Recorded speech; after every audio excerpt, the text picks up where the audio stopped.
நடந்து முடிஞ்ச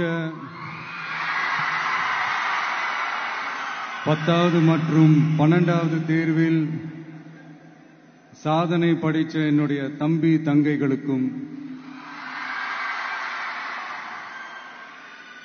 இன்னைக்கு பெருமையோட வந்திருக்கிற அவங்களுடைய பெற்றோர்களுக்கும்,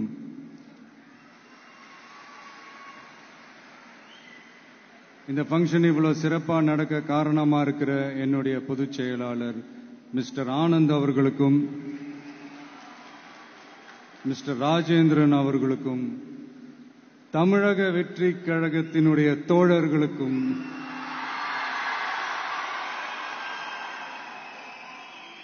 ஏன்னா நீங்க தான் இரவு பகல்லாம் பார்க்காம இந்த ஏற்பாடுகள்லாம் இவ்வளவு சிறப்பா செஞ்சு முடிச்சிருக்கீங்க. மற்றும் என் நெஞ்சில் குடியிருக்கும் என்னுடைய நண்பா நண்பிகள், உங்கள் அனைவருக்கும் என்னுடைய பணிவான வணக்கங்கள். மீண்டும் ஒரு முறை எதிர்கால தமிழகத்தின் இளம் மாணவ மாணவிகளான உங்க எல்லாரையும் சந்திக்கிறதுல எனக்கு ரொம்பவே மகிழ்ச்சி. அதாவது இந்த ஒரு பாசிட்டிவ் பவர் இருக்கிறவங்களை பார்க்கும்போது ஆட்டோமேட்டிக்கா ஒரு எனர்ஜி, ஆட்டோமேட்டிக்கா ஒரு கெமிஸ்ட்ரி ஒன்று ஒர்க் அவுட் ஆகும்னு ஒன்று சொல்லுவாங்கல்ல, அது இன்னைக்கு காலையிலேருந்து எனக்கு பயங்கரமா ஒர்க் அவுட் ஆயிட்டு இருக்கு. உங்க எல்லாரையும் முகத்தை பார்த்ததுல இருந்து. ஸோ மை டியர் குட்டி நண்பா நண்பீஸ்,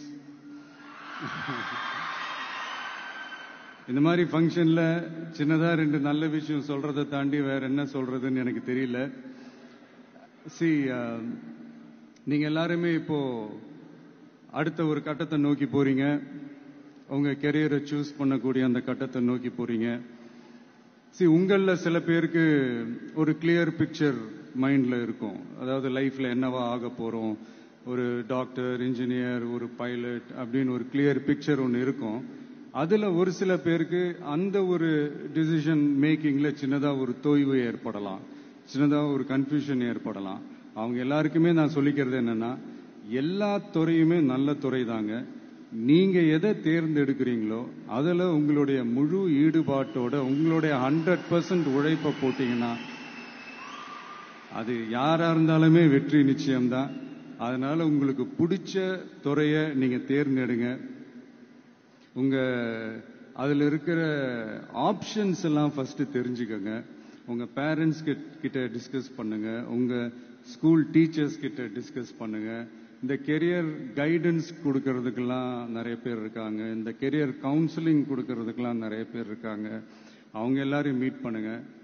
இந்த மாதிரி ஒரு சந்தர்ப்பத்தில் நான் என்னுடைய ஒரு சின்னதா ஒரு கெரியர் கைடன்ஸ் உங்ககிட்ட ஷேர் பண்ணணும்னு ஆசைப்படுறேங்க. பொதுவா நம்ம ஒரு துறையை தேர்ந்தெடுக்கும் போது அதுல எவ்வளவு டிமாண்ட் இருக்கு அப்படின்றத நம்ம பார்ப்போம் இல்லையா? ஃபார் எக்ஸாம்பிள், மருத்துவம், பொறியியல் மட்டும்தான் நல்ல ஃபீல்டுன்னு சொல்ல முடியாது. இன்னும் சொல்ல போனா நம்ம தமிழ்நாட்டில் உலகத்தரத்துல டாக்டர்ஸ், இன்ஜினியர்ஸ், லாயர்ஸ் எல்லாம் அதிகமாவே இருக்காங்க. இங்க நம்ம கிட்ட என்ன இல்லை அப்படின்னா, இங்க நமக்கு எது இன்னும் அதிகமா தேவைப்படுது அப்படின்னா நல்ல தலைவர்கள்.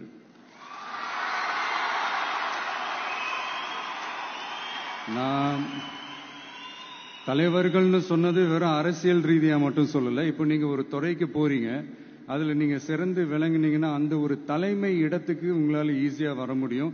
அதைத்தான் நான் சொன்னேன், இன்னும் நமக்கு நிறைய தலைவர்கள் தேவைப்படுறாங்க அப்படின்ட்டு.